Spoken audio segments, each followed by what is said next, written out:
Hey everybody, Dr. Grant here, and today we are going to be talking about how to discover the primary cause to your ADHD symptoms. And as always, if you are new here, I always like to explain this of how I go about it, of helping people with ADHD do it more of a natural approach and not always reliant heavily on medications. And so the best way I could explain this is usually just presenting different case studies to you guys of different patients and clients that I work with that come and see me. And so this case study is from, somebody that came in, a male in his mid 40s, and he was dealing with a lot of different symptoms, such as dealing with focus issues, like common ADHD symptoms. He also was dealing with a lot of stress and anxiety. He also was dealing with a lot of gas and bloating and abdominal pain. He had low energy, so like a significant amount of low energy. He had lack of motivation and drive at work, which started to become an issue at work. So he was having trouble at work. He was also worried to a point where he would maybe lose his job. He was concerned about that. He had poor memory. And also the medications that he was on, he was saying that they used to work for him. And then he just found out that they weren't the same effects, and actually to a point where they seemed to make things even worse for him. So the very first thing, naturally, like when I am thinking of, especially when it comes to someone in their mid 40s, and they are experiencing low energy and stress, is first thing I want to do to just rule out is the common fatigue situation. And that's something you have to really understand about when it is to come to discover the actual primary cause of your ADHD. Is it's not always the brain. There is so many other things in our body that are interconnected that can contribute to similar ADHD symptoms. Things such as like testing for thyroid. So that's the first thing that I wanted to check was, okay, is there a thyroid situation going on here? Because the thyroid can present with a lot of similar ADHD symptoms such as brain fog, fatigue, focus issues, as well as lack of motivation, sleep issues, all sorts of things. And for him, when I was checking it, I checked his TSH levels. They were a tiny bit elevated. Also tested his free T3, which is right here, and also tested his free T4 levels. And these were just slightly also a little bit lower. And so people would call this a subclinical thyroid issue. And usually a lot of cases when your doctor will run this, a lot of times they might not even do anything. They say, okay, I got a subclinical thyroid issue. Therefore, we're not going to really do anything. Come back later. We'll check it in 3 months to see if it got worse. My opinion is this is something you should address right away. You shouldn't allow, because what's going on here is the body is constantly attacking the thyroid, and it's constantly damaging it into a point where it becomes hyperthyroid. So what we call as Hashimoto's is anti-TPO levels, which also I did forget to mention, those were elevated for him. So when we see these elevated, if the body's constantly attacking the thyroid, and it's going to present those early signs that also present like kind of like ADHD. And so in a lot of cases, this could be a primary cause to your ADHD symptoms that are just making the ADHD symptoms even worse. So what we had to do in this case is like, okay, let's still address this. I did a lot of things such as like implementing something like thytrophin PMG, which has a little bit of thyroid desiccation to help support the adrenals during this process, but also, did a detox with him. I think that's also really kind of important to implement good nutrients and foods. And in this case, sometimes doing a good detox can really just help clean out the body, but also prep to actually feed the body the right nutrients that it needs. So that was the very first thing. Now, I wanted to do further investigation because even within those things, like his energy did prove a little bit. So it's definitely better, but he still was dealing with focus issues. He still had the gas and bloating, and still had some of the memory issues going on here. So it required looking at some further investigation to really, really get to the point of what is the primary cause, because it's more than just one. I will say when it comes to looking at the primary cause of the ADHD symptoms, it's more usually than one situation. It's very complex, the ADHD health situation, the ADHD brain. So the next thing is, okay, let's look at some more hormones. If we found that the thyroid is issue, let's see if you also have some other thyroid issues going on here. And clear enough, when we checked his cortisol levels, which clearly here were low in the morning, low in the afternoon, and even low in the evening. So you can see all three of those spots. That's actually for DHEA. We'll talk about that in a second. But all three of those areas were definitely on the low side, and it really can contribute to low energy, but also low focus and also can impact memory too. Okay. So it's important to address those situations. Now, the other thing is also testing for hormones too, because hormones can impact our EC brain significantly. And you can see here his estrogen, progesterone, testosterone, those were all fine. But what was not fine was his DHEA levels. So they were 100, so definitely below the reference range that I ideally would like to see them at. So naturally, when I saw this, I needed to implement a couple things. One, obviously addressing the adrenals by adding adrenal desiccated first thing in the morning and afternoon. Usually, I don't typically like giving it at night. In fact, you shouldn't be giving it at night. And I will usually rotate this too, because it's good to rotate adrenal supportive stuff. Sometimes I'll rotate to something called Drenamin, and then also other natural adrenal herbs just to rotate it. Otherwise, your body can really become dependent on it. But that's what I would do that I implemented there. And of course, did 25 milligrams of DHEA because of how low his DHEA levels were. And by just doing that, like that definitely took it another level for his energy. In fact, his energy level was like a 3 out of 10. And now he was more like an 8 to 9 out of 10 of his energy level. So a 3 times X improvement in his energy overall, which, that was a big game changer to really even just help with his motivation issues and his drive. And the other thing is now there was other things, of course, we had to look at, of course, when it comes to his digestion, and also some other micronutrients that could be in play, because it's something that I always want to look at to see if, okay, is there other micronutrients that could be also contributing to your ADHD symptoms, which is also a primary case that can happen here. And so in his case, his B vitamin 2, B vitamin 6 levels were low, and vitamin C, which are all really critical for actually building and helping modulating neurotransmitters, so our brain chemistry.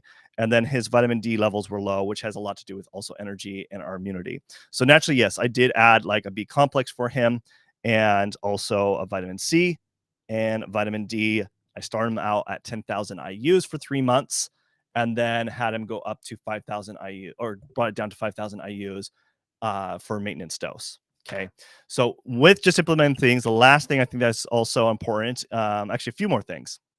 So now, obviously there's a clear sign that they has those micronutrient deficiencies. There's hormones going on. So those are the things that if you're having these similar symptoms, start thinking about this. Like, okay, maybe I do have some hormones going on. Maybe there is some micronutrient deficiencies going on here.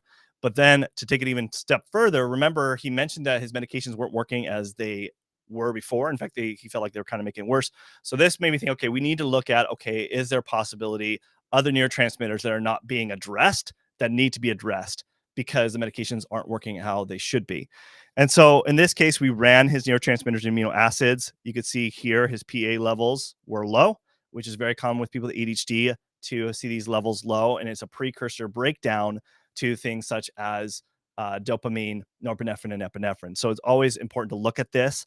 And also his other levels that were interesting here was his tyramine and his dopamine levels were elevated. So this is probably why in a lot of cases, maybe even for you, that this can cause, remember he had lost more stress and anxiety.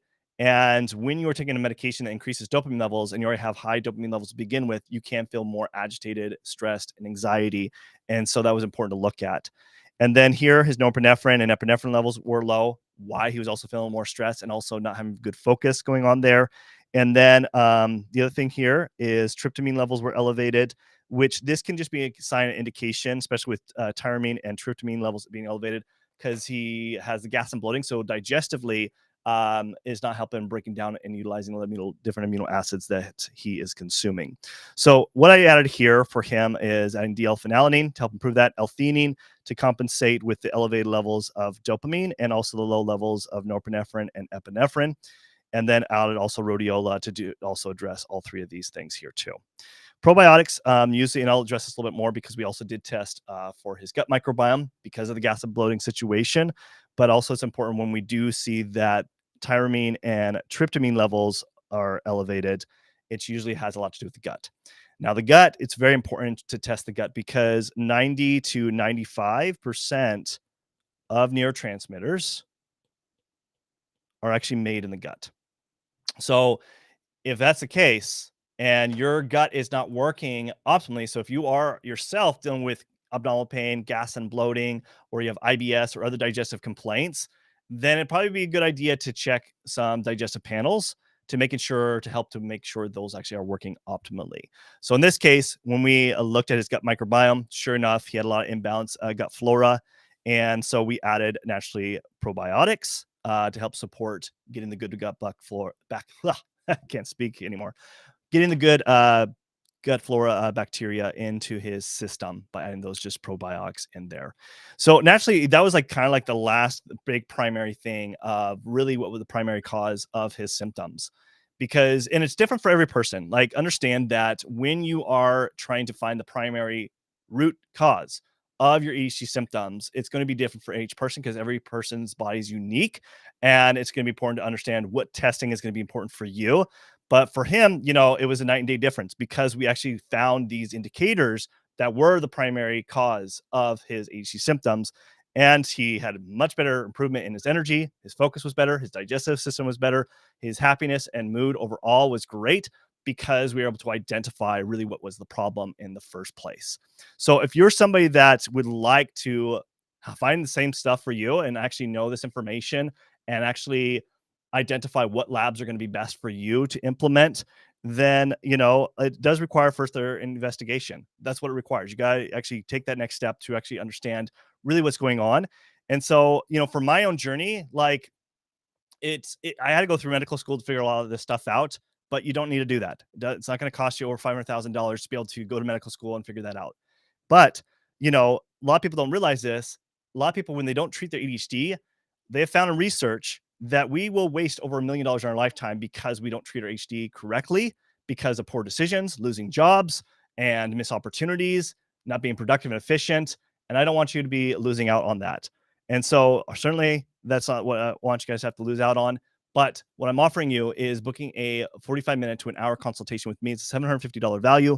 Also, I have you fill out a very in-depth focused mind questionnaire before the appointment so I can look over that. And this is what helps me really identify what kind of labs that I would actually recommend and what kind of action plan that I would be putting together for you. So it's important to fill that out. But honestly, this is what we'll be doing is to be able to put that together. And then also, if you do schedule today, you also get access to the HC Health course, a $297 value. So it's a $1,244 value, but you get it all today for just $197. So all you got to do is click on the link in the description below to book that consultation if you want to take advantage of that today. And like I said, once you click on the link in the description below, take you here. You'll put your info to purchase. Then you'll pick a date and time. You could pick morning, afternoon, at times, several different times. You can email me too if for some reason you don't see some spots that will work for you. You could always email me and we can figure that out too. And then once you fill that out, it's very important. Once you get to this point, make sure to check your email. This is where you check your confirmation email once you booked your appointment. Also, you should get another email for access to Practice Better, which is our client portal. That is where you're going to fill out the questionnaire. Also, if you have any past labs in the past year that you've done with your previous doctors, you can always send that to me. I can look over that before our appointment. Just that can be really helpful for just looking at your medical history to see if we need to make any changes and adjustments there. And then make sure to show up on time. Block out 45 minutes to an hour because depending on how many questions you have, we block out that time. And then, of course, show up early. All right. So all you got to do, if you really want to take advantage and understand and actually have a customized action plan placed before you, then I can help you do that. All you got to do is really it's a heavily discounted price. Just click on that link in the description below, and I'll see you guys on the other side. Thank you guys so much for attending, and I'll see you guys in the next live stream. Thanks. Bye.